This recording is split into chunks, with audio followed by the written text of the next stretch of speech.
Isang malakas na ulan ang bumuhos sa Cebu, tila isang makapal na kortinang tumatakip sa mata ng kalangitan. Sa isang makipot na pasilyo ng himpilan ng pulisya, ang amoy ng basang lupa ay humalo sa matapang na pabango mula sa mga lumang payong. Biglang bumukas ang pinto ng guardhouse.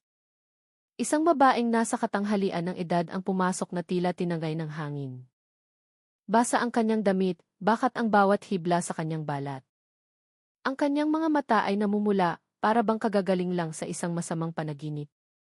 Nanginginig siyang kumapit sa hangin, pilit na inilalabas ang kanyang boses sa gitna ng ugong ng ulan. Tulong! Ang anak ko, si Andrea, nawawala. Nawala na parang bula. Ang salitang nawawala ay umalingaw-ngaw, tumalbog sa mga pader na parang martilyong pumupukpok sa dibdib ng bawat nakarinig. Sa labas, hinati ng kidlat ang langit, ngunit sa loob, mayroong isang bagay na mas madilim pa kaysa sa panahon, kasinungalingang nagtatakipan, mga pangakong nabubulok, at ang mga yapak ng isang lobo na umiikot sa paligid ng isang pamilyang nawawasak ng gabing iyon. Hindi lamang isang bata ang naglaho, pati na rin ang konsensya ay nagsimulang mamatay. Nang gabing iyon, para bang bumalik ang Cebu sa nakaraan, noong bihira pa ang mga ilaw sa kalsada at maagang nagsasara ng bintana ang mga tao sa tuwing bubuhos ang ulan. Sa isang lumang distrito malapit sa Carbon Market, ang mga bahay na yari sa kahoy ay bahagyang nanginginig sa bawat hampas ng basang hangin. Si Aling Sofia ay nakatayo sa may pintuan ng kanyang bahay, nakatingin sa bakuran na naging isang maliit na lawa. Karaniwan, sa ganitong oras, nakatanggap na siya ng text mula kay Andrea. Sasabihing medyo mahuhuli sa pag-uwi o hihilinging painitin ang paborito niyang sinigang. Ngunit ngayong gabi walang mensahe. Isang katahimikang mas mahaba pa kaysa sa lagitik ng yero na hinahagupit ng ulan. Naniniwala ang mga matatanda sa kanilang lugar sa mga pahiwatig. Kapag may itim na pusang tumalon sa may pintuan, kapag ang hangin ay nagdadala ng kakaibang amoy mula sa kanal, kapag ang ilaw sa sala ay kumurap ng 3 beses ng walang dahilan, mayroong isang bagay na hindi tama. Si Aling Sofia, kahit may-ari ng isang maliit at modernong salon, ay mayroon pa ring mga lumang paniniwalang iyon. Mula pa kaninang dapit hapon, naninikip na ang kanyang kaliwang dibdib. Sinubukan niyang iwaksi ito.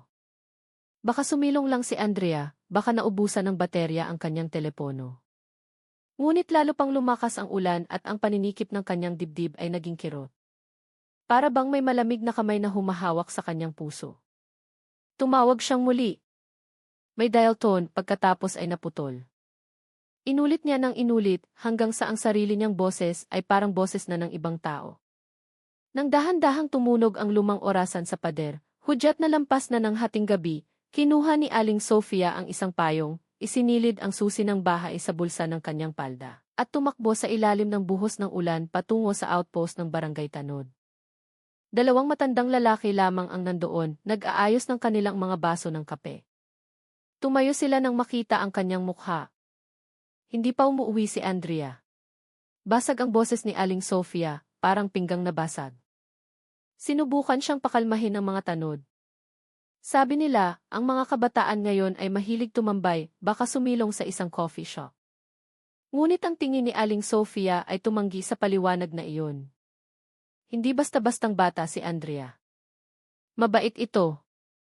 Kapag mahuhuli sa pag-uwi, laging nag-aabiso at alam na alam niyang hindi kayang maghintay ng kanyang ina nang may isipang naglalakbay kung saan-saan. Sinubukan ng isang tanod na sabihing baka mahina ang signal ang telepono dahil sa ulan. Magalang na tumango si Aling Sofia, ngunit ang kanyang mga paa ay humakbang na patungo sa gilid ng kalsada, naghihintay ng habal-habal na maghahatid sa kanya sa himpilan ng pulisya. Sa buong biyahe, kakaiba ang kislap ng Cebu.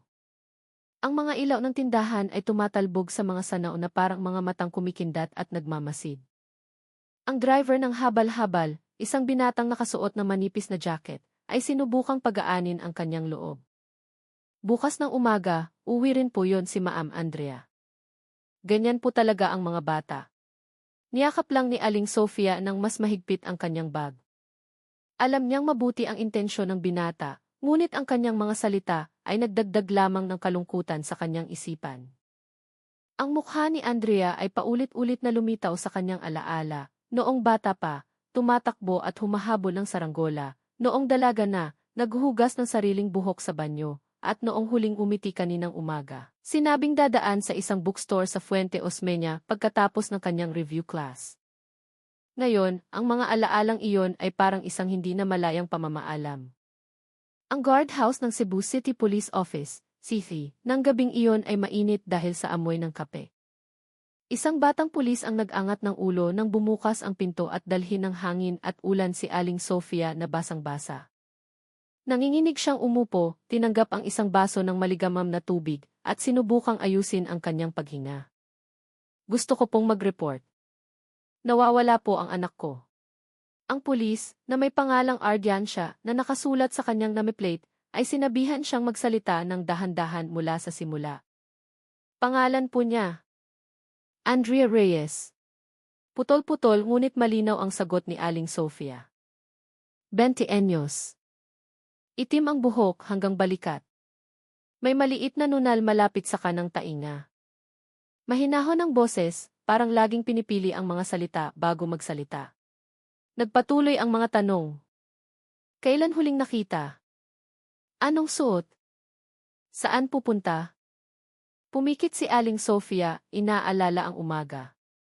Nakasuot si Andrea ng puting t-shirt at isang manipis na asul na jacket, madilim na pantalon. Bago pa ang kanyang sapatos, isang simpleng regalo noong kaarawan niya. Ang sadya niya ay sa review center, pagkatapos ay saglit daw sa bookstore. Pagkatapos noon, wala na. Itinala ng pulis ang lahat, tumango, at pagkatapos ay binanggit ang patakaran na parang isang pader.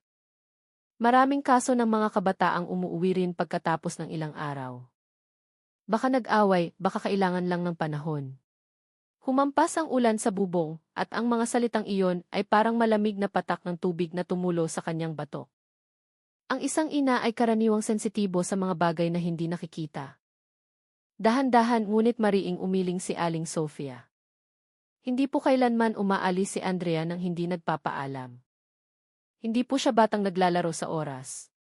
Tumingin ng mas malalim ang pulis, nakita ang nanginginig na mga kamay ni Aling Sofia, ang mga matang hindi kumukurap at ang isang paniniwalang hindi lamang nagmumula sa pag-aalala, kundi sa isang mahabang ugnayan ng ina at anak. Nangako siyang gagawa ng ulat at ipapasa ito sa investigation unit, at iminungkahi na tawagan din ni Aling Sofia ang mga kaibigan ni Andrea, tingnan ang mga ospital, at magpadala ng pinakabagong litrato. Habang iniimprenta ang ulat, muling bumukas ang pinto. Pumasok ang isang binata, nakabukas ang kapote, tumutulo ang tubig mula sa buhok patungo sa sahig. Si Marco, nakilala ng mga kapitbahay bilang kasintahan ni Andrea. Tumingin siya kay Aling Sofia nang may pag-aalala, pagkatapos ay sa pulis. Pasensya na po, may kailangan po akong sabihin. Mahina ang kanyang boses, na para bang takot marinig ng ulan. Kahapon po, umiiyak si Andrea sa telepono. Nag-away daw po sila ni Mang Berto, ang kanyang stepfather. Tungkol daw po sa pera. Isang bagay na hindi tama. Ang mga salita ni Marco ay bumagsak isa-isa, parang mga pakong tumutusok sa kahoy. Ang guardhouse ay biglang sumikip. Itinaas ng pulis ang kanyang kilay, isinulat ang pangalang Berto, at nilagyan ito ng makapal na guhit sa papel. Yumuko si Aling Sofia. Huminto ang kanyang paghinga. Alam niya ang hirap ng buhay. Alam niyang kayang bulagin ng utang ang isipan, ngunit naniniwala rin siyang dapat alagaan ang isang pamilya sa matuwid na paraan. Sa sandaling iyon, sa gitna ng walang tigil na ulan, may nagbago sa loob ng kanyang puso. Mula sa pag-aalala ay naging takot, at mula sa takot ay naging isang madilim na kutob na mahirap alisin. Tinapos ng pulis ang papeles at ibinigay ang isang kopya. Susundan po namin ito. Umuwi na po muna kayo at magpahinga. Ngunit paano makakatulog ang isang ina kung nakikita ng mata ng kanyang puso ang kanyang anak na tinatangay ng alon ng gabi? Dahan-dahang tumayo si Aling Sofia, nagpasalamat at humakbang palabas.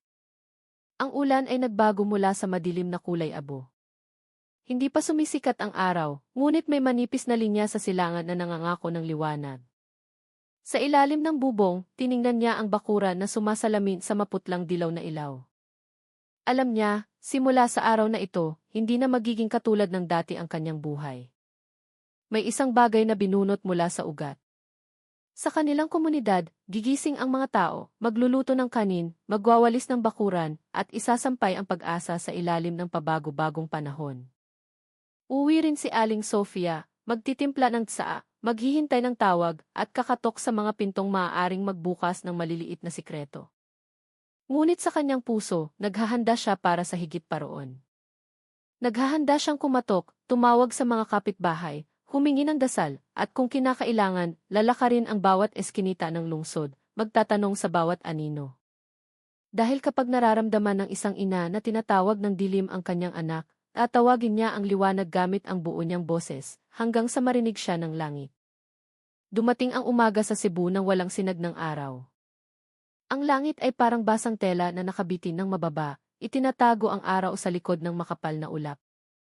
Sa bakuran ng bahay ni Aling Sofia, hindi pa rin humuhupa ang mga sanaw mula kagabi, sumasalamin sa anino ng puno ng mangga na mukhang nakatagilid. Sa kusina, dahan-dahang sumisitsit ang takure sa ibabaw ng kalan, ngunit walang sinumang gumagalaw dito. Nakaupo si Aling Sofia sa isang silyang yari sa yantok, hawak ang isang tasang walang laman. Ang kanyang mga mata ay nakatitig sa sala ng walang pokus. Nag-vibrate ang cellphone sa mesa. Isang hindi kilalang numero. Mabilis niyang sinagot, garalgal ang boses. Hello? Sa kabilang linya, narinig ang boses ng isang babae, nagpakilalang isang opisyal mula sa Criminal Investigation and Detection Group, CID, ng TIF. Natanggap na po ang ulat ng pagkawala, sabi nito, at sisimulan na po ng aming unit ang paghahanap sa mga bakas ni Andrea. Paulit-ulit na nagpasalamat si Aling Sofia, ngunit lalo lamang sumikip ang kanyang dibdib. Sa bawat pagbanggit sa pangalan ng kanyang anak, para siyang nakakakita ng anino ni Andrea na nakatayo sa dulo ng pasilyo, nakangiti ngunit hindi mahawakan. Makalipas ang halos 2 oras, dumating ang 2 opisyal. Ang isa ay nagpakilalang nakasuot ng damit sibilyan, may maamong mukha ngunit matalas na mga mata. Ako po si Major Dante Cruz, sabi niya, may ilang bagay lang po akong gustong itanong tungkol sa inyong anak. Sa likod niya, isang batang miyembro ang may dalang folder ng mga paunang dokumento. Sandaling tiningnan ni Major Cruz ang paligid ng bahay. Malinis ang sala, maayos ang mga estante ng libro, at pinalamu siya ng mga larawan ng pamilya ang dingding. Sa isang frame, nakangiti si Andrea sa pagitan ni Aling Sofia at Berto. Isang ngiti na tila sumasalo sa liwanag mula sa bintana. Ngunit ngayon, ang larawang iyon ay nagpaparamdam na mas malamig ang silid. Ginang, dahan-dahang sinabi ni Major Cruz, kailan po huling nakita si Andrea?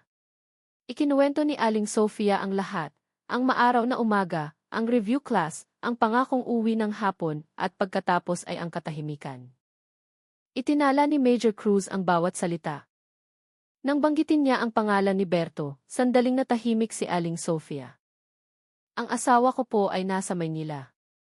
May inaasikaso sa trabaho, mabilis niyang sinabi, ngunit lumipad ang kanyang tingin. Minarkahan ni Major Cruz ang pangungusap na iyon sa kanyang talaan. Natanggap na niya ang impormasyon mula kay Marco kagabi, may matinding pag-aaway sa pagitan ni Andrea at Berto, tungkol sa utang at isang madilim na usapin. Nagpa siya ang opisyal na suriin ang likod ng bahay. Doon ay may isang maliit na bodega. Nakalock ang pinto, at sa sahig ay mayroon pang natirang tubig ulan na tumagos mula sa bubong. Walang kahina-hinala, ngunit itinala ni Major Cruz ang posisyon ng bodega sa kanyang isipan. Kinahapunan, ipinatawag si Marco sa himpilan ng pulisya. Dumating ang binata na maputla ang mukha, basa pa rin ang balikat ng kanyang jacket. Sa isang maliit na silid ng interogasyon, dahan-dahang kumikislap ang ilaw na neon. Umupo si Major Cruz sa tapat, mahinahong nakatingin kay Marco. Ikaw ang huling nakausap ni Andrea, tama ba? Tumango si Marco. Isang araw bago siya mawala. Gabi po.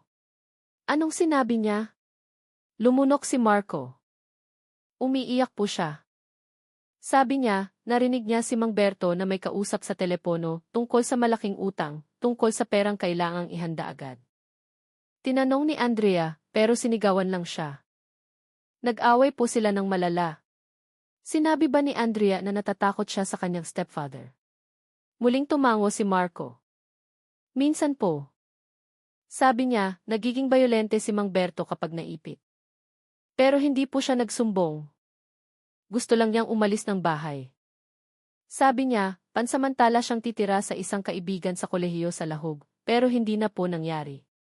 Itinala ni Major Cruz ang lahat. Nang banggitin niya ang pangalan ni Berto, yumuko si Marco. Ang kanyang mga daliri ay hindi mapakali sa ibabaw ng mesa. Sir, mahina niyang sinabi, ayoko pong magbintang ng kahit sino. Pero nang gabing iyon bago mawala si Andrea, nakita ko po ang kotse ni Mang Berto malapit sa eskinita kung saan ang review center niya. Sigurado po akong kotse niya iyon. Anong oras?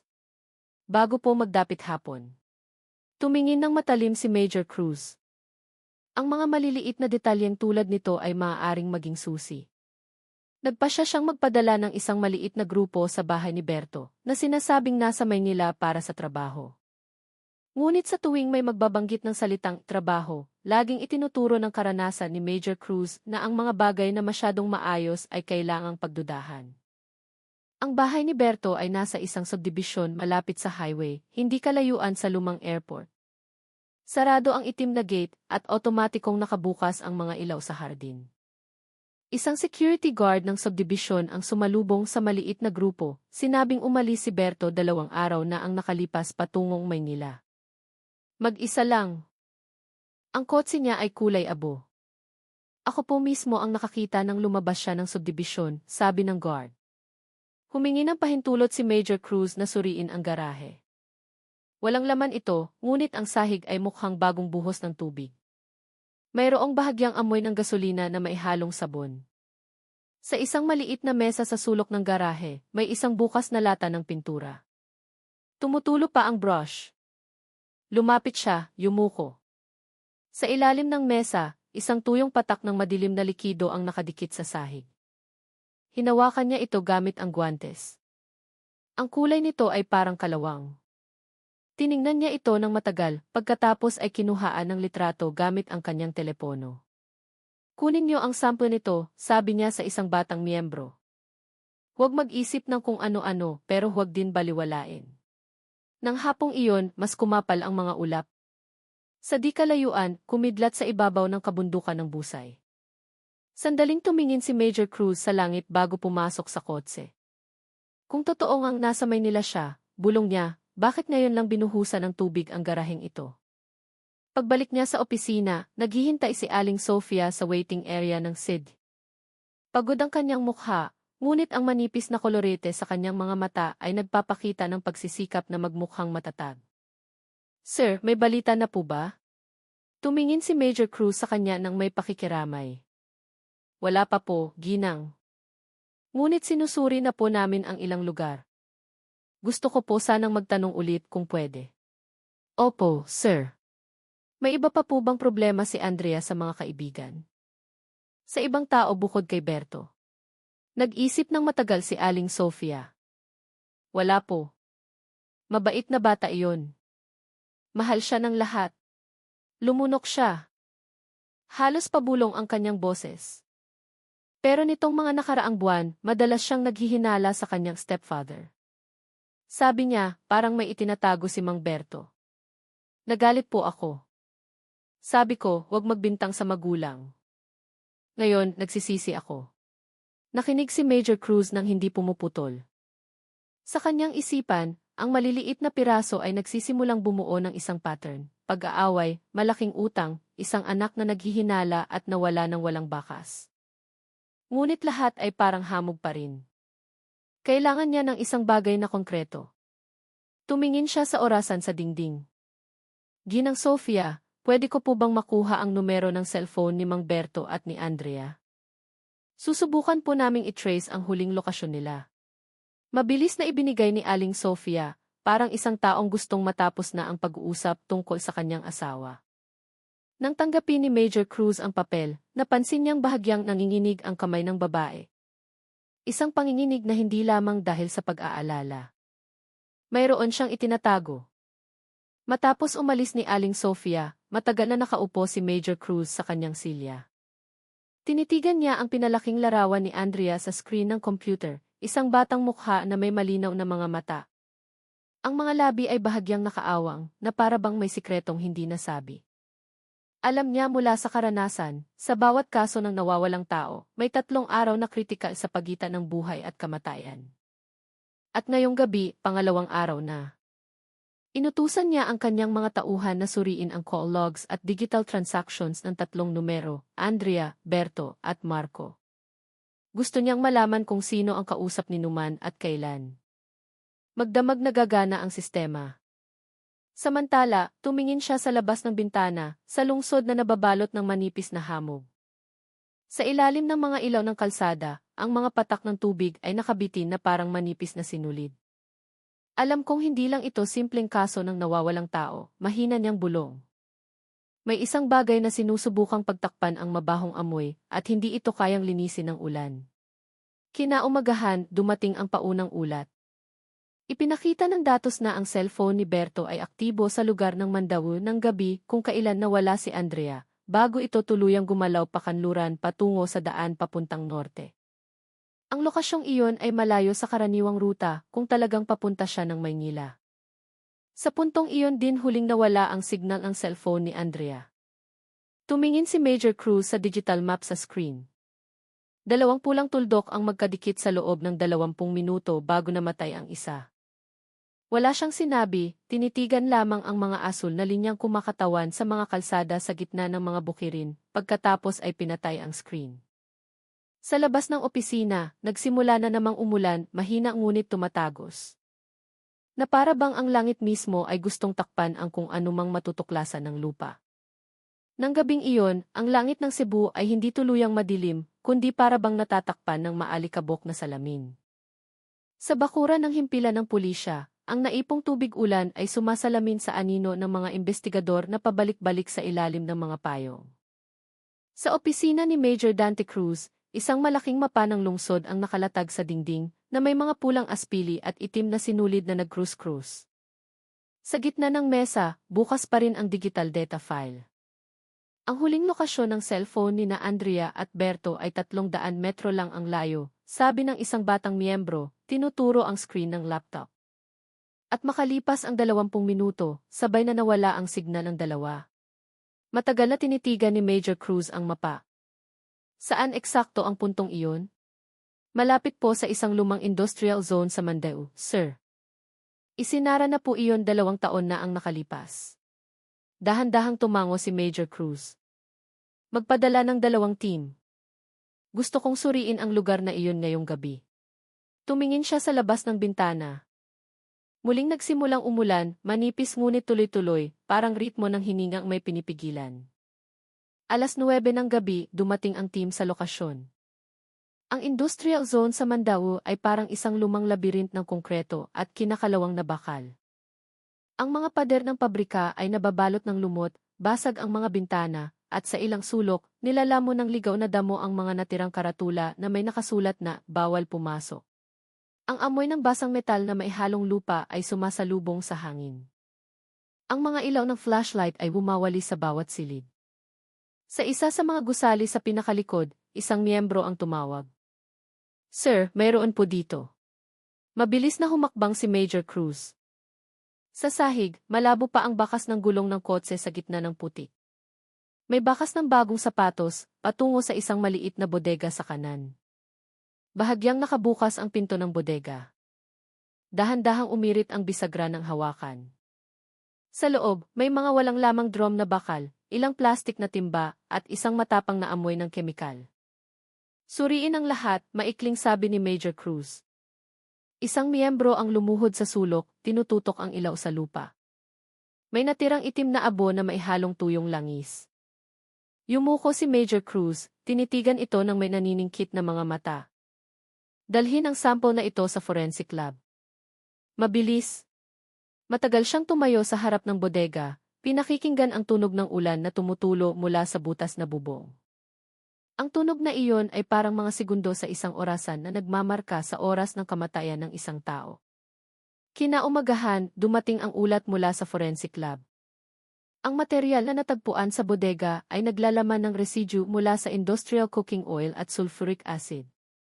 Tinitigan ni Major Cruz ang ulat sa katahimikan. Ang ganitong halo ay hindi maaaring magkataon lamang. Isa itong malakas na panunaw, madalas gamitin para burahin ang mga biological traces. Tinawag niya ang kanyang team. Opisyal na nating babaguhin ang status ng kasong ito. Hindi na ito missing person. Ito ay suspected murder with an attempt to destroy evidence. Ang salitang key murder ay bumagsak sa silid na parang isang malaking bato. Bawat isa ay nanigas, pagkatapos ay nagsimulang kumilos. Inilabas agad ang search warrant para sa bahay ni na Aling Sofia at Berto ng umagang iyon. Ang malaking bahay sa gilid ng kalsada ay mukhang tahimik nang dumating sila. Sinalubong sila ni Aling Sofia sa pinto na may maputlang mukha, ngunit may mahinang ngiti. Ano po iyon, sir? May balita na po ba kay Andrea? Ipinakita ni Major Cruz ang search warrant. Kailangan po naming suriin ang bahay na ito, ginang. Standard procedure po. Sandaling nanigas ang tingin ni Aling Sofia bago siya tumango. Sige po. Kumalat ang team. 2 ang nagsuri sa sala at kusina. 2 naman ang umakyat sa itaas. Si Major Cruz mismo ay pumunta sa likod, sa bodega na una niyang nakita. Ang pinto ay hindi na nakalock. Sa loob, ang amoy ng halumigmig ay maihalong bahagyang amoy ng kupas na kemikal. Binuksan niya ang kanyang flashlight, sinusundan ang mga lumang estante. Sa sulok, ang sahig ay may bahagyang mas madilim na kulay. Lumuhod siya, hinawakan ito gamit ang guwantes. Ang ibabaw nito ay magaspang, parang nasunog ng asido. Tinawag niya ang forensic member. Kunin mo ang sample dito.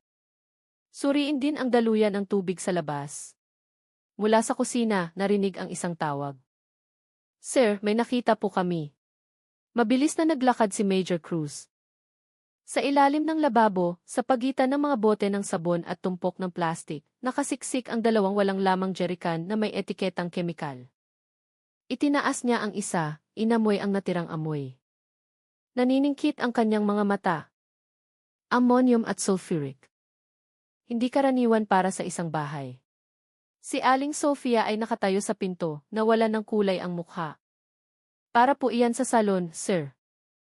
Para sa pag-bleach ng buhok. Matagal siyang tinitigan ni Major Cruz nang hindi sumasagot.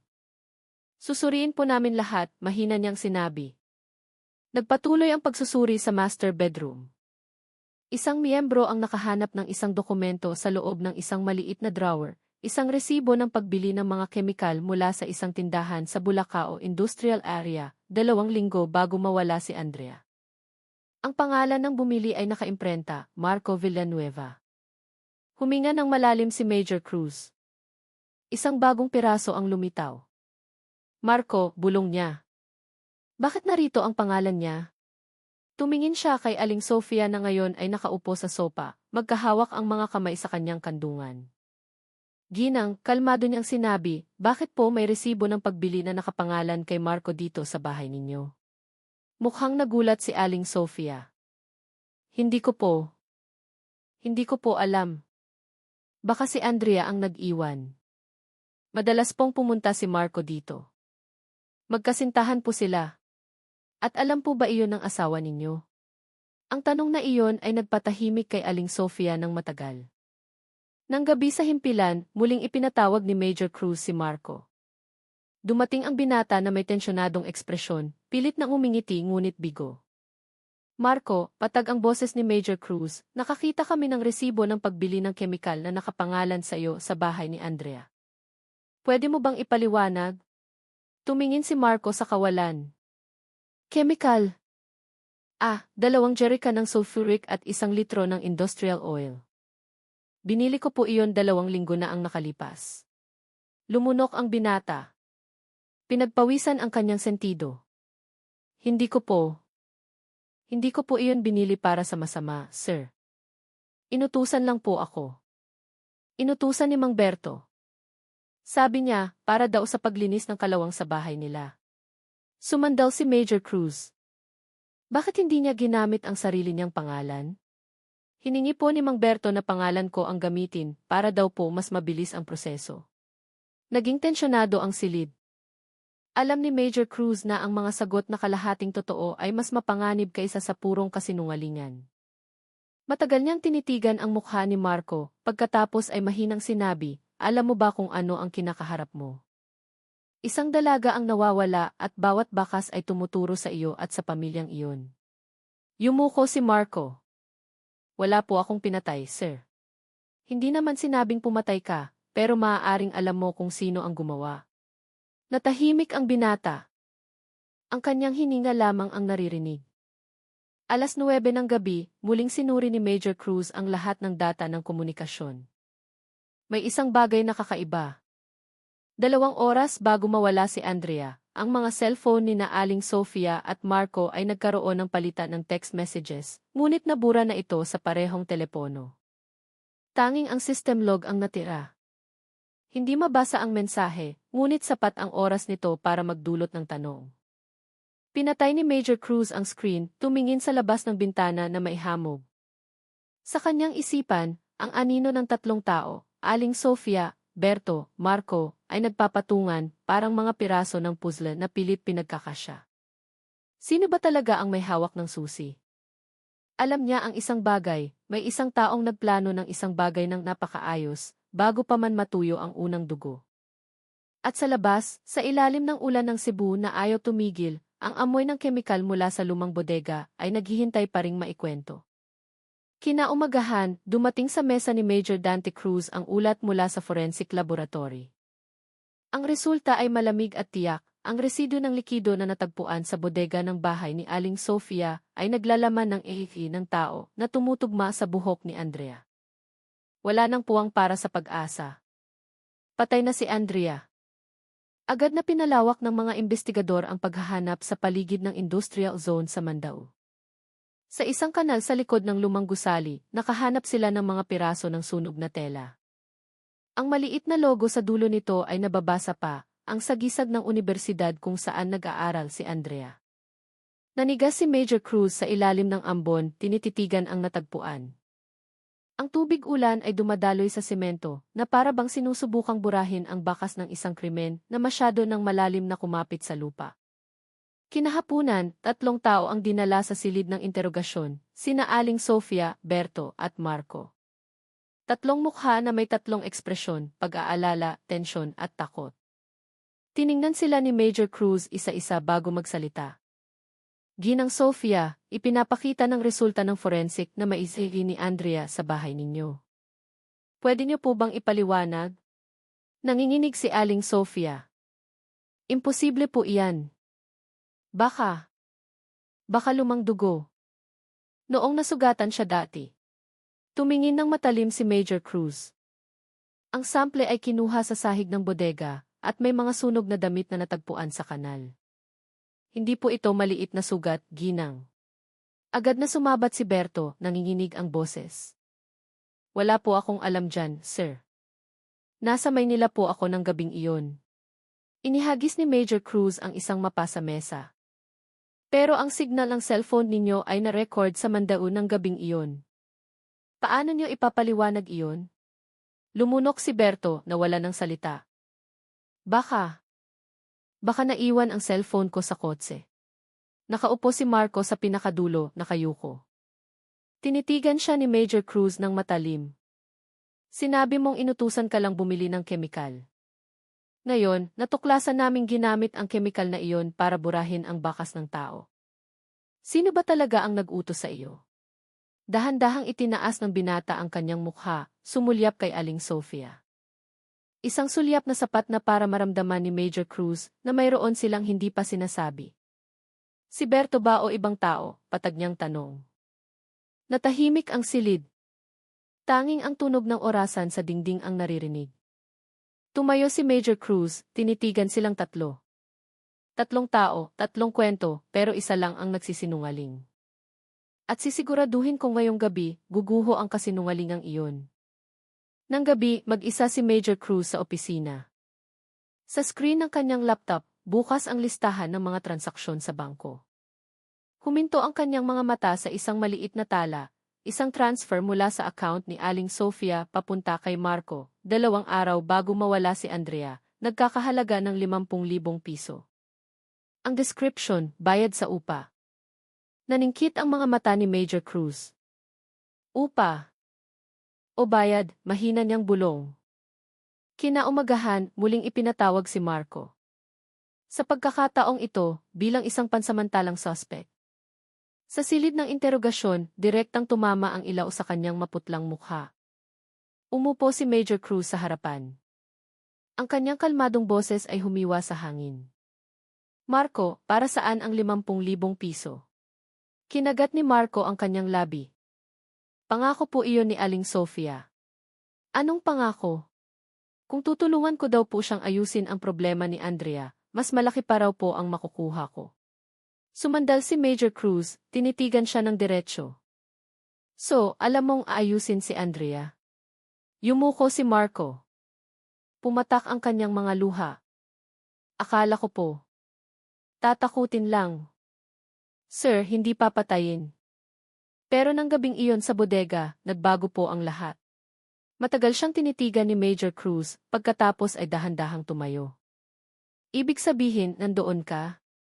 Hindi sumagot si Marco. Nanginginig ang kanyang mga balikat, mabigat ang kanyang paghinga. Sa labas ng silid, muling bumuhos ang ulan. At sa loob, ang amoy ng katotohanan ay nagsimulang tumago sa mga pader ng kasinungalingan, malamig, matalim at hindi maiiwasan. Si Marco ay nakaupo ng tulala sa silya ng interogasyon. Ang kanyang mga kamay ay nanginginig ng husto. Tinitigan siya ni Major Dante Cruz sa katahimikan, binibigyan siya ng puwang para lumaki ang takot hanggang sa ito'y magbunga ng katotohanan. Ang bigat ng hangin sa silid ay halos maririnig na, at ang tunog ng orasan ay parang maliliit na martilyo na nagbibilang ng oras. Ikwento mo ang lahat, patag na sinabi ni Major Cruz. Ano ang nangyari sa bodega ng gabing iyon? Huminga ng malalim si Marco. Nang gabing iyon, pinapunta po ako ni Aling Sofia. Sabi niya, malaki raw ang problemang ginawa ni Andrea kay Mang Berto. Hindi ko po alam kung ano ang ibig sabihin, pero sabi niya kailangan ko raw pakalmahin si Andrea. Pagdating ko, umiiyak po si Andrea. Galit na galit si Aling Sofia. Nagtatalo sila sa sala. Ayoko sanang makialam.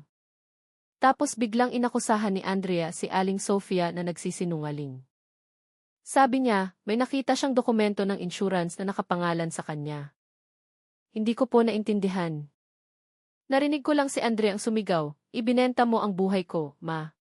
Pagkatapos noon, mabilis ang mga pangyayari. Sinampal siya ni Aling Sofia, tapos itinulak ng malakas. Bumagsak po si Andrea. Tumama ang ulo niya sa mesa.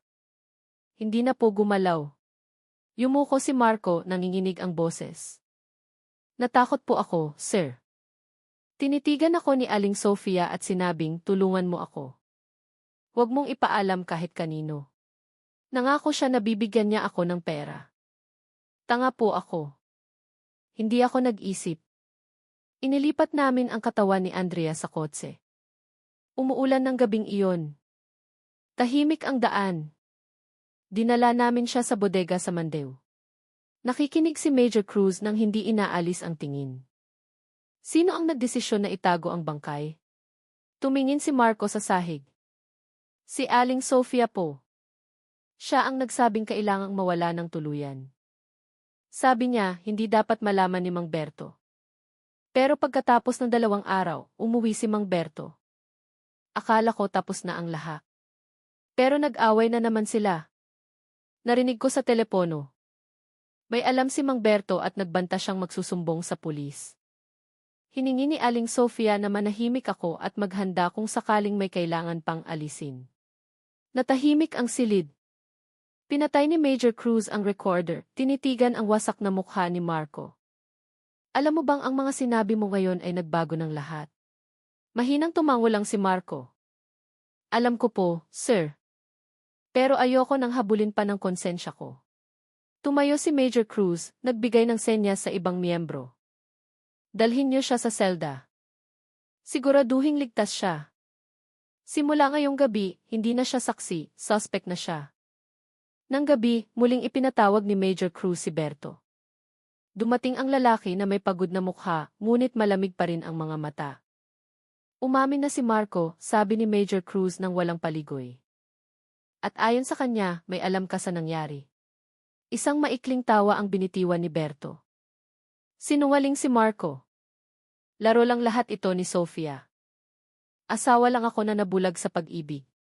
Pag-ibig, matalim na tingin ni Major Cruz. Alam mong kumuha siya ng insurance sa pangalan ng stepdaughter mo na nagkakahalaga ng 10 milyong piso at tatawagin mo pa ring pag-ibig iyon. Natahimik si Berto. Nagsimulang mamuo ang pawis sa kanyang sentido. Alam ko po ang tungkol sa insurance, pero sabi ni Sofia para daw iyon sa kinabukasan ni Andrea. At naniwala ka lang. Lumapit si Major Cruz, bumaba ang boses ngunit matalim. O kasama ka rin sa plano? Sa wakas, yumuko si Berto. Hindi po. Hindi po ako kasama sa pagplano.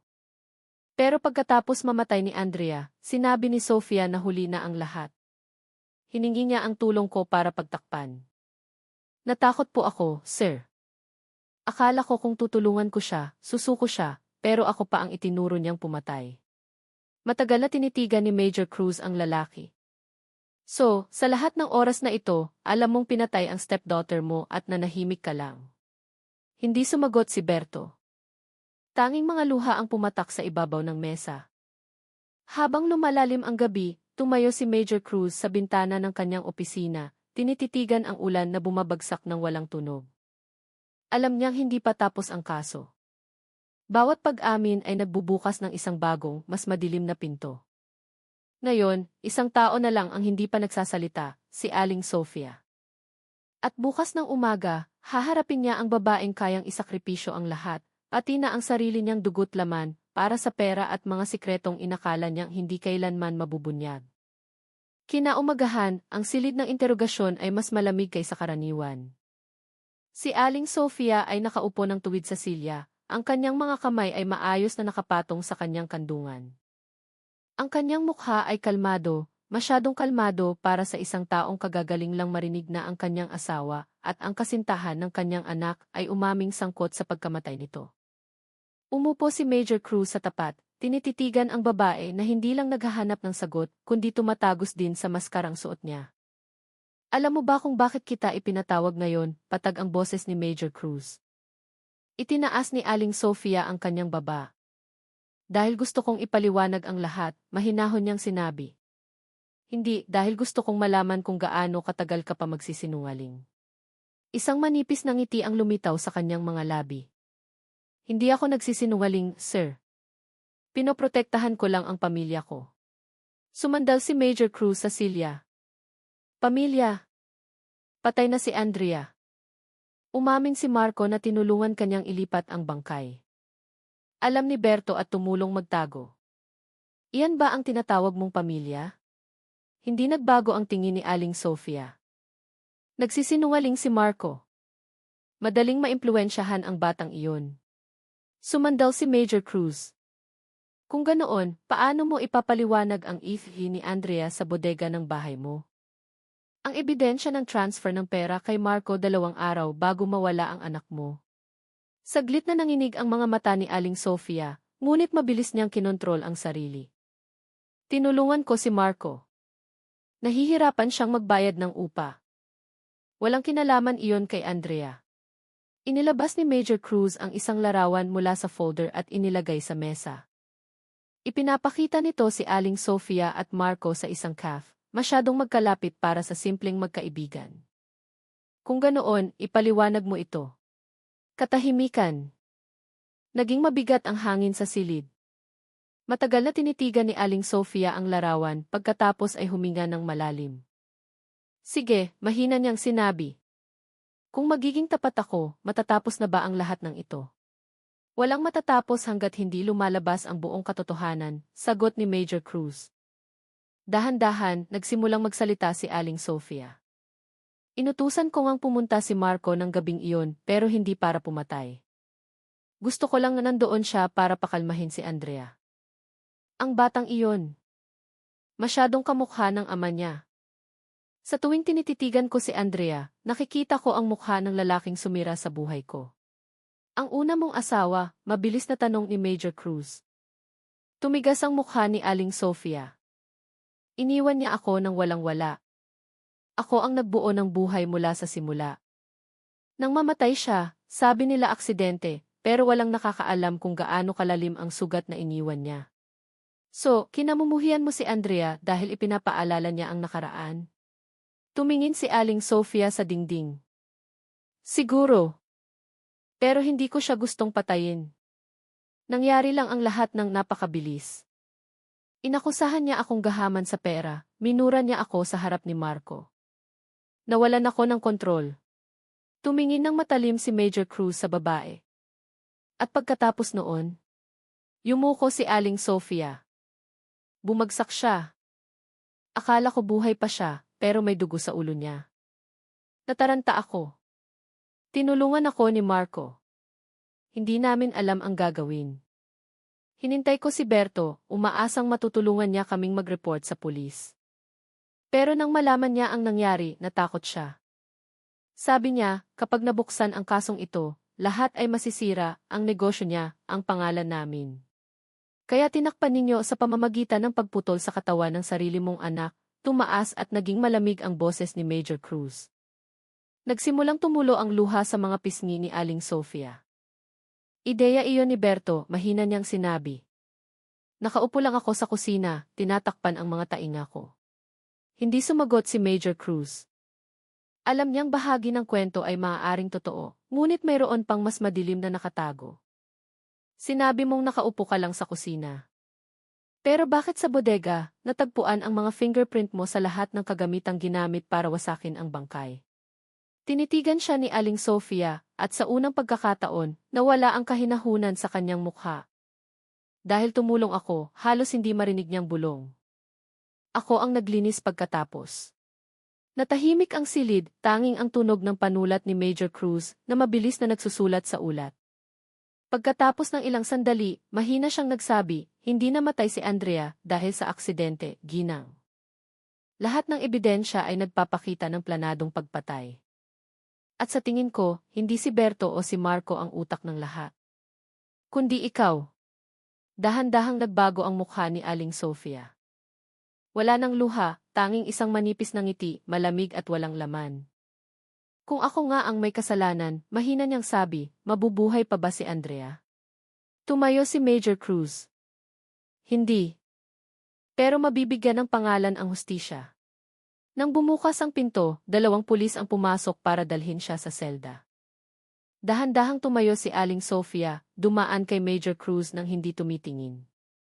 Ang kanyang mga hakbang ay kalmado, ngunit sa likod ng kahinahunan na iyon, alam ni Major Cruz na nakita niya ang tunay na mukha ng kasamaan, kalmado, kalkulado, at walang pagsisisi.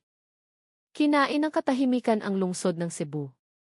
Sa opisina ng SID, tinitigan ni Major Cruz ang isang malaking board na puno ng mga larawan ni na Andrea, Berto, Marco, at Aling Sofia, isang mukha na ngayon ay nagbago mula sa isang mapagmahal na ina tungo sa utak ng isang trahedya. Ngunit, mayroon pa ring gumugulo sa kanyang isipan. Ang pag-amin ni Aling Sofia ay masyadong maayos, masyadong kontrolado, na para bang inihanda na niya ang bawat pangungusap bago pa man magsimula ang interogasyon. Nagsindi si Major Cruz ng sigarilyo, umiikot ang kanyang isipan. Kung totoong si Aling Sofia ang nagplano, dapat may isang malinaw na motibo. Pera mula sa insurance. Ngunit bakit siya ganoon katiyak na hindi mabubunyag ang plano? Ang tanging paraan ay siguraduhing lahat ng saksi, lalo na si Marco, ay hindi makapagsalita. Biglang tumunog ang telepono sa kanyang mesa. Mabilis na nag-ulat ang guard. Sir, hinimatay po sa selda ang suspect na si Marco. Hinalang na lason. Agad na tumayo si Major Cruz. Sa loob ng ilang minuto, nasa detention facility na siya. Nakahandusay sa sahig ang katawan ni Marco, nangingitim ang mga labi at may manipis na bula sa bibig. Sinubukan siyang tulungan ng mga mediko, ngunit huminto na ang kanyang paghinga. Malapit sa kanyang katawan, natagpuan ang isang plastik na baso na may natirang tubig. Kinuha ito ni Major Cruz, inamoy ang metalikong amoy. Sino ang huling pumasok sa selda? Mariin niyang tanong. Isang babaeng pulis po. Sabi niya, nagdala ng pagkain mula sa pamilya ng suspect. Nasaan siya? Nagkatinginan ang mga pulis. Walang nakakaalam kung sino eksakto ang babae. Tinitigan ni Major Cruz ang katawan ni Marco na ngayon ay tinatakpan na ng puting tela. Sa kanyang puso, alam niyang isa lang ang taong sapat ang tapang para alisin ang pangunahing saksi, si Aling Sofia. Kinaumagahan, 2 layer na ng bantay ang nasa Women's Detention Facility. Nakaupo si Aling Sofia sa sulok, kalmado pa rin ang mukha, kahit na dumating si Major Cruz dala ang balita ng pagkamatay ni Marco. Patay na siya, mahinang sinabi ni Major Cruz sa selda. Nalaso ng ininom niyang tubig. Sino ang nag-utos nito? Itinaas ni Aling Sofia ang kanyang ulo, tumingin ng diretso sa kanyang mga mata. Siguro, paraan iyon ng Diyos para burahin ang kasalanan ng mga mahihina. Alam mo kung sino, git ni Major Cruz. Hindi ko kailangang malaman, sir. Umiikot lang ang mundong ito para sa mga taong matapang magdesisyon. Pinigilan ni Major Cruz ang kanyang galit. Si Marco na lang ang natitirang makapagpapaliwanag kung paano mo pinatay ang anak mo. Ngayon, patay na siya, at nagkukunwari kang walang alam. Mumiti ng manipis si Aling Sofia. Siguro pinili niyang manahimik, tulad ng dapat gawin ng isang lalaki. Lumapit si Major Cruz, nag-aalab ang mga mata. Sa tingin mo, kaya mong kontrolin ang lahat, pati ang kamatayan? Nandoon pa rin ang ngiti. Wala akong kinokontrol, Major Cruz. Sinisigurado ko lang na walang magkukwento ng istorya ko sa maling paraan. Paglabas sa selda, agad na sinuri ni Major Cruz ang listahan ng mga bisita ng nakaraang gabi. Walang pangalan ng babae na nakatala. Hiniling niya ang key footage, ngunit biglang nag-error ang sistema sa oras kung kailan pinaghihinalaang inilagay ang lason sa selda ni Marco. Lahat ay masyadong nagkataon. Tinitigan niya ang monitor, nanigas ang kanyang mukha. May tao siya sa loob, bulong niya. Mayroon pa ring nagtatrabaho para sa kanya. Agad na binuo ang isang internal affairs team. Umamin ang isang bantay na nakatanggap siya ng sobre mula sa isang kamag-anak ni Aling Sofia na nagdala ng pagkain. Ang sobre ay naglalaman ng 10,000 piso. Ang babae ay nakasuot ng jacket at face mask, mahinahon ang boses at nagpakilalang malayong kamag-anak. Huminga ng malalim si Major Cruz. Lahat ay nagiging malinaw. Hindi lang matalino si Aling Sofia, mayroon din siyang network sa labas. Inihanda niya ang lahat kahit na pagkatapos mahuli. Nang gabi, nagsulat si Major Cruz ng karagdagang ulat. Ang kaso ng pagpatay kay Andrea ay naging serial murder at pag-aalis ng saksi. Sa huling pahina, nagsulat siya ng isang maikling pangungusap, ang tunay na utak ay hindi pa sumusuko. Tumingin siya sa labas ng bintana. Muling bumuhos ang malakas na ulan, kumakatok sa salamin na parang isang mensaheng hindi nasabi ni Marco. Sa dulo ng pasilyo, kumislap ang mga ilaw, sumasalamin sa anino ni Aling Sofia na dinadala ng mga bantay patungo sa isolation cell. Ang kanyang mga hakbang ay kalmado pa rin, tuwid ang kanyang ulo, na para bang hindi siya isang bilanggo kundi isang taong papunta sa kanyang huling entablado. Alam ni Major Cruz na hindi pa tapos ang laban nila ng babaeng iyon. At para buksan ang lahat ng layer ng kasinungalingang kanyang binuo, kailangan niyang maglakas loob na pumasok ng mas malalim sa isipan ng isang mamamatay tao na itinuturing ang sarili niyang Diyos. Kinagabihan, ang opisina ng SID ay maliwanag pa rin kahit lampas na ng hating gabi. Nakaupo si Major Cruz sa harap ng tumpok ng mga papeles, tinititigan ang mga tala tungkol kay Aling Sofia. Habang lalo siyang nagbabasa, lalong nagiging malinaw na ang babae ay hindi isang biglaang kriminal. Ang lahat ng kanyang mga hakbang ay planado, mula sa pagbili ng insurance, paghahanda ng kemikal, hanggang sa pagpatay kay Marco sa kulungan. Hindi lang siya isang mamamatay tao, kundi isang bihasang manipulador. Ngunit may isang bagay na hindi pa rin niya maintindihan. Paano nakapasok ang lason sa selda nang walang tulong mula sa loob? Ipinatawag niya ang isang veteranong gwardiya, isang lalaking nagngangalang Darto. Sino ang responsable ng gabing iyon? Tanong ni Major Cruz. Lumunok si Darto. Ako po, sir. Pero wala po akong nakitang sinumang pumasok sa area ng mga babae. Kung ganoon, paano napunta doon ang lason? Natahimik si Darto. Matagal siyang tinitigan ni Major Cruz, pagkatapos ay mahinang nagsabi, kung makakita ako ng ebidensya na sangkot ka, walang ranggo ang makapagliligtas sa iyo. Kinahapunan, dumating ang resulta ng laboratorio sa lason. Ang sangkap na natagpuan ay pinaghalong cyanide at arsenic, tinunaw sa tubig. Isang napaka-espesipikong halo na tanging isang taong may kaalaman sa kemikal ang makakagawa. Muling binuksan ni Major Cruz ang lumang ulat tungkol sa salon ni Aling Sofia. Sa listahan ng mga materyales na in-order para sa salon, mayroong parehong pangalan ng kemikal na ipinadala 6 na buwan na ang nakalipas. Lahat ng order ay nakapangalan kay Aling Sofia mismo. Inihanda niya ang lahat bago pa man ang pagpatay, bulong ni Major Cruz. Kasama na ang paraan para alisin ang mga saksi. Nang hapon, bumalik si Major Cruz sa isolation cell. Nakaupo si Aling Sofia sa isang bakal na upuan, nagbabasa ng isang maliit na libro mula sa bulsa ng uniforme. Dahan-dahan niyang isinara ang libro nang pumasok si Major Cruz. "Dasalan po, sir.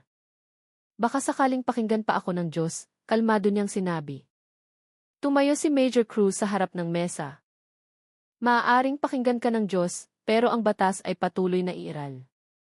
Ang lasong pumatay kay Marco ay nagmula sa isang sangkap na tanging isang taong tulad mo ang makakagawa." Tinitigan siya ni Aling Sofia ng walang ekspresyon. "Kung ako nga, bakit pa ako narito? Buhay. Ang lasong iyon ay pwede kong gamitin sa sarili ko. Dahil hindi mo gustong mamatay. Gusto mong manalo." Sa unang pagkakataon, ang ngiti ni Aling Sofia ay nawala. "Manalo? Walang nananalo, Major Cruz. Tinitiyak ko lang na ang mga tangang nagtaksil sa akin ay makakakuha ng kanilang kaparusahan." Ipinag-krus ni Major Cruz ang kanyang mga braso. "Sina Marco o si Andrea, itinuturing mo rin bang nagtaksil sa iyo?" Huminga ng malalim si Aling Sofia. Masyadong banal si Andrea para sa mundong ito. Akala niya maliligtas siya ng katapatan. Hindi niya alam, ang mundong ito ay para sa mga taong matapang magsinungaling. Ang mga salitang iyon ay tumusok sa silid na parang kutsilyo. Alam ni Major Cruz na walang pagsisisi na manggagaling sa bibig ng babaeng iyon, ngunit isang pangungusap niya ang nagbigay ng bagong pahiwatig, kaparusahan. Bumalik si Major Cruz sa kanyang opisina at sinuri ang lumang archive tungkol sa pagkamatay ng unang asawa ni Aling Sofia. 2 taon na ang nakalipas. Namatay ang biktima sa isang aksidente sa sasakyan sa Transcentral Highway. Sumalpok ang kanyang kotse sa isang truck. Mabilis na isinara ang kaso dahil walang ebidensya ng sabotahe. Ngunit ipinakita sa forensic report na ang preno ng kotse ng biktima ay hindi pangkaraniwan ang pagkasira, na para bang pinutol ng isang matalim na bagay. Noong panahong iyon, walang naghinala. Ngayon, sigurado si Major Cruz na ang aksidenteng iyon ay bahagi rin ng isang malaking plano. Dahan-dahan niyang isinara ang file. So, nagsimula ang lahat doon. Habang papalalim ang gabi, dahan-dahang bumagsak ang ulan, tumutulo sa salamin ng bintana. Tinitigan ni Major Cruz ang kanyang anino sa madilim na ibabaw. Mabilis na umikot ang kanyang isipan. Alam niya kung ano ang dapat gawin, buksan muli ang lumang kaso, maghanap ng ebidensya na matagal nang pumapatay si Aling Sofia, bago pa man si Andrea. Nang lumabas siya sa pasilyo para umuwi, isang pulis ang tumakbo palapit. "Sir, may gustong kumausap sa inyo." Dati raw pong empleyado sa salon ni Aling Sofia. "Nasaan siya ngayon?" "Nasa waiting area po." Mabilis na pumunta doon si Major Cruz. Isang batang babae na may maputlang mukha ang nakayuko sa silya. "Nagtrabaho po ako dati sa salon ni Aling Sofia," mahina niyang sinabi. "Tumigil po ako dahil natakot ako."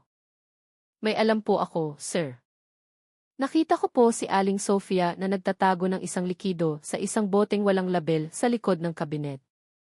Sabi niya, sikretong halo raw iyon. Pero ilang araw pagkatapos, namatay ang pusa sa salon matapos uminom ng tubig mula sa timba kung saan niya hinuhugasan ang mga gamit." Tinitigan ni Major Cruz ang babae ng seryoso. "Natatandaan mo pa ba ang itsura ng bote?" Tumango ang babae. "Maliit po, salamin. Itim ang takip." Pinigilan ni Major Cruz ang kanyang hininga. Isang boteng katulad noon ang natagpuan din sa bag ni Aling Sofia nang arestuhin siya, ngunit hindi pa nasusuri dahil inakalang kosmetiko lang. Agad siyang tumayo. "Salamat." Ang testimonya mo ay maaaring makapagligtas ng maraming tao. Habang pabalik siya sa evidence room, naging malinaw ang kanyang kutob. Ang lasong pumatay kay Marco, na maaaring ginamit din sa mga naunang plano, ay matagal nang inihanda.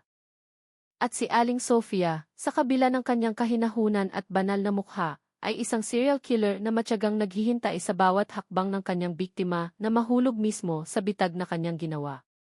Kinaumagahan, ang hangin sa Cebu ay mabigat, mahalumigmig at malamig. Nakatayo si Major Cruz sa harap ng evidence room, tinititigan ang salamin kung saan maayos na nakahanay ang lahat ng nakumpiskang bagay. Sa pinakamababang estante, natagpuan niya ang maliit na bote ng salamin na may itim na takip, ang bagay na binanggit ng dating empleyado ni Aling Sofia. Hinawakan niya ito gamit ang guwantes, inilapit sa liwanag. Malinaw ang likido, ngunit sa ilalim ng bote ay may manipis na latak na may kulay asul. Suriin ulit ang likidong ito. Tiyaking tumutugma sa laso na natagpuan sa katawan ni Marco, maikling utos ni Major Cruz. Ilang oras pagkatapos, lumabas ang resulta, magkatulad. Pinaghalong cyanide at arsenic na may eksaktong parehong komposisyon. Matagal na tinitigan ni Major Cruz ang ulat. Wala nang puwang para sa pagkakataon. Lahat ng bakas, mula sa pagpatay kay Andrea hanggang kay Marco, ay tumuturo sa iisang kamay, kay Aling Sofia. Kinahapunan, bumalik si Major Cruz sa isolation cell. Nakaupo si Aling Sofia, nagsusulat sa isang lumang papel. Mukha siyang kalmado, na parabang nagsusulat ng isang liham ng pag-ibig. Nang pumasok si Major Cruz, sandali lang siyang lumingon at nagpatuloy sa pagsusulat. Anong isinusulat mo? Tanong ni Major Cruz. Sulat para sa hukom, patag niyang sagot. Gusto kong matapos na ito ng mabilis. Hinila ni Major Cruz ang isang silya at umupo sa harap niya. Hindi pa. May gusto akong iparinig sa iyo. Inilagay niya ang resulta ng laboratorio sa mesa. Ang lasong pumatay kay Marco ay pareho sa likido sa boteng itinago mo sa iyong bag. Ang paliwanag mo. Huminto sa pagsusulat si Aling Sofia. Sandali niyang tinitigan ang ulat. Pagkatapos, umiti. Talagang masipag ka, Major Cruz. Sagutin mo ang tanong. Ipinikit ng babae ang kanyang mga mata, na para bang may pinapakalma sa loob niya. Masyadong madaldal si Marco. Alam kong bibigay siya sa ilalim ng pressure mo. Kaya, pinabilis ko lang ang kanyang tadhana. Tinitigan siya ni Major Cruz ng matalim. Wala kang kahit katiting na pagsisisi. Pagsisisi, mahina siyang tumawa. Nagsisisi ako dahil hindi ko ginawa ng mas maaga. Ang buhay na ito ay isang laro ng kaligtasan. Ginamit nila akong lahat, ang una kong asawa, si Berto, kahit si Andrea. Gusto nila ang pera ko, ang bahay ko, ang lakas ko. Pero sa huli, tingnan mo kung sino ang natira. Pinigilan ni Major Cruz ang kanyang galit. Wala kang natira, ginang. Mayroon ka lang mga pader ng bilangguan. Tumingin si Aling Sofia ng diretso sa kanyang mga mata. Kayang mabasag ang mga pader, sir. Ang mga taong tulad ko ay hindi kailanman tuluyang nakakulong. Ang pahayag na iyon ay nagpatahimik kay Major Cruz. Alam niyang ang babaeng ito ay hindi lamang isang mamamatay tao, siya ay isang psikolohikal na manlalaro, isang taong nasisiyahan sa kaguluhang kanyang nilikha. Ilang araw pagkatapos, nang malapit nang makumpleto ang kaso, may nangyari. Sa kalagitnaan ng gabi, tumunog ang alarma ng bilangguan. Tumakbo si Major Cruz patungo sa isolation block at nakita ang mga gwardyang nagkakagulo. Nang buksan ang pinto ng selda, nakahandusay si Aling Sofia sa sahig. Naninigas ang kanyang katawan, nangingitim ang mga labi. Patay na siya. Sa tabi ng kanyang katawan, natagpuan ang isang sulat na bahagyang basa ng pawis at dugo. Maingat itong kinuha ni Major Cruz. Ang sulat kamay ay maayos, walang bahid ng panginginig. Pinili ko ang sarili kong paraan para tapusin ang lahat. Ang mundong ito ay hindi patas para sa mga taong masyadong matalino. Huwag ninyong sayangin ang oras sa paghahanap ng dahilan. Isinara ko lang ang laro ng may panalo. Tinitigan ni Major Cruz ang sulat ng walang imik. Kinumpirma ng mga mediko na ang laso na ginamit ay pareho sa dati, cyanide na inihalo sa inuming tubig. Nagtago siya ng huling dosis para sa kanyang sarili, itinago kung saan mula pa sa simula. Kinaumagahan, kulay abo ang langit ng Cebu. Sa kanyang mesa, tinitigan ni Major Cruz ang huling folder ng kaso. Sa labas, muling bumagsak ang unang patak ng ulan, isang paalala na bawat sikreto, sa madaling panahon, ay matutunaw ng oras. Isinara niya ang folder na may isang pangungusap, Sofia Reyes, single perpetrator of serial murder. Motive, greed, revenge, and a desire for control. Tumingin si Major Cruz sa labas ng bintana, sa basang kalsada na tahimik. Tapos na ang kaso. Ngunit sa kanyang isipan, umalingaw pa rin ang huling salita ng babae, na kahit ang mga pader ay kayang mabasag. Alam niya, kahit pagkatapos ng kanyang kamatayan, ang anino ni Aling Sofia ay patuloy na magmumulto sa sinumang nakahawak sa kadiliman ng kasong ito. Dahil ang tunay na kasamaan, naisip ni Major Cruz, ay hindi namamatay kasama ng gumawa nito. Naglilipat lang ito ng lugar, naghihintay ng isang taong sapat ang kahinaan para gisingin itong muli. 3 linggo matapos ang pagkamatay ni Aling Sofia, ang hangin sa lungsod ng Cebu ay madalas pa ring binabasa ng ulan. Ngunit para kay Major Dante Cruz, ang ulan ngayon ay nagpapaalala na lamang sa isang bagay, isang kaso na nagbago sa kanyang pananaw sa sangkatauhan. Opisyal nang isinara ang kaso ni Andrea, ngunit mayroon pa ring hindi mapakali sa kanyang kalooban. Palagi niyang nararamdaman na may isang maliit na piraso na nawawala sa buong kwento. Isang hapon, habang nag-aayos siya ng mga archive, isang pulis ang lumapit dala ang isang brown na sobre na walang nagpadala. Package po para sa inyo, sir. Natagpuan sa drawer ng mesa ni Marco noong muling inspeksyon, sabi nito. Dahan-dahang binuksan ni Major Cruz ang sobre. Sa loob, may isang flash drive at isang kapirasong papel na maisulat kamay ni Marco. Kung may mangyari sa akin, pakiusap ibigay ninyo ito sa pulis. Isa lang ang nakakaalam ng lahat, si Aling Sofia. Kumabog ang dibdib ni Major Cruz. Ipinasok niya ang flash drive sa computer. Isang video ang lumabas. Magalaw ang kuha mula sa kamera ng cellphone. Sa screen, makikita sina Aling Sofia at Marco sa loob ng bodega ng gabi bago'y ulat na nawawala si Andrea. Ang tunog ng malakas na ulan ay naririnig sa labas. Isang madilim na ilaw ang tumatanglaw sa katawan ni Andrea na hindi na gumagalaw sa sahig. Bilisan mo, tulungan mo ako, matalas ang boses ni Aling Sofia. Ginang, kailangan nating tumawag ng pulis, takot na sagot ni Marco. Tumahimik ka. Kung magsasalita ka, kasama kang mamamatay. Gusto mo pang mabuhay?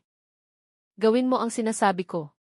Tinitigan ni Major Cruz ang screen nang hindi kumukurap. Sa video, malinaw na nakita kung paano sinunod ni Marco ang utos, itinaas ang katawan ni Andrea, patungo sa isang malaking drum, habang si Aling Sofia ay nagbubuhos ng likido mula sa isang jerrycan. Ang kanyang mukha ay walang emosyon. Ang mahinang tunog ng hininga ni Andrea ay narinig sa huling segundo. Isang maikling hininga pagkatapos ay katahimikan. Doon nagtapos ang video. Ipinikit ni Major Cruz ang kanyang mga mata, nanigas ang kanyang panga. Lahat ng kanilang hinala ay sa wakas na patunayan, si Aling Sofia mismo ang pumatay kay Andrea gamit ang kanyang sariling mga kamay. Ilang araw pagkatapos, nagdaos ang korte ng Cebu ng isang closed-door hearing upang isara ang kaso. Binasa ng piskal ang huling konklusyon batay sa bagong ebidensya mula sa video. Sa tahimik na silid ng hukuman, tanging ang tunog ng ulan na tumutulo sa bintana ang maririnig, na para bang kahit ang langit ay ayaw pakinggan ang krimen na kabubukas pa lamang ng buo. Binasa ng hukom ang huling hatol na may mabigat na tono, ang nasasakdal na si Sofia Reyes ay napatunayang nagkasala sa planadong pagpatay sa kanyang sariling anak, sa kanyang unang asawa, at sa pangunahing saksi na si Marco Villanueva. Dahil pumanaw na ang salarin, ipinapasya ng korte na isara ang kasong ito na may tala ng planado at paulit-ulit na krimen. Lahat ng ari-arian na resulta ng krimen ay kukumpiskahin ng Estado. Nakaupo si Major Cruz sa hanay ng mga manonood, pinakikinggan ang bawat salita ng walang ekspresyon. Alam niyang naisakatuparan na ang hustisya, ngunit ang lamig sa kanyang dibdib ay hindi nawawala. Matapos ang pagdinig, lumabas siya ng korte. Umuulan pa rin, binabasa ang mga hagdan at bakuran. Sa ilalim ng isang itim na payong, sandali siyang huminto, tinititigan ang kulay abong langit. Isang reporter ang lumapit, itinutok ang mikropono. Major Cruz, ano po ang nararamdaman ninyo ngayong tapos na ang kaso? Tumingin si Major Cruz ng diretso sa kamera. Ang kanyang boses ay mababa ngunit matatag. Walang natatapos. Sa tuwing may isang taong naniniwala na mas mahalaga ang pera kaysa sa tao, may isang kasong tulad nito na muling isisilang. Natahimik ang reporter. Ibinaba ni Major Cruz ang kanyang payong, hinayaang basain ng ulan ang kanyang mukha. Dahan-dahan siyang naglakad patungo sa kanyang sasakyan. Ngunit bago pumasok, may nakita siya sa upuan sa harap, isang maliit na sobre na walang pangalan. Kumabog ang kanyang puso. Binuksan niya ito. Sa loob, isang kapirasong papel lang na may pinong sulat kamay. Hindi pa tapos ang laro, Major Cruz. Mayroon pang nabubuhay. Basa pa ang tinta sa papel, na para bang kasusulat lang. Tumingin si Major Cruz sa paligid. Tahimik ang kalsada. Tanging ang tunog ng ulan na bumabagsak sa aspalto. Naramdaman niyang tumayo ang kanyang mga balahibo. Totoo ba ang mensahe o isang anino lamang na iniwan ng isang babaeng kahit sa kamatayan ay gusto pa ring maghari? Mahigpit niyang hinawakan ang sulat. Ang kanyang mga mata ay matalim na nakatingin sa unahan. Sa kanyang puso, alam niya ang isang bagay. Hanggat may mga taong itinuturing na kapangyarihan ang kasinungalingan, ang mukha ni Aling Sofia ay hindi kailanman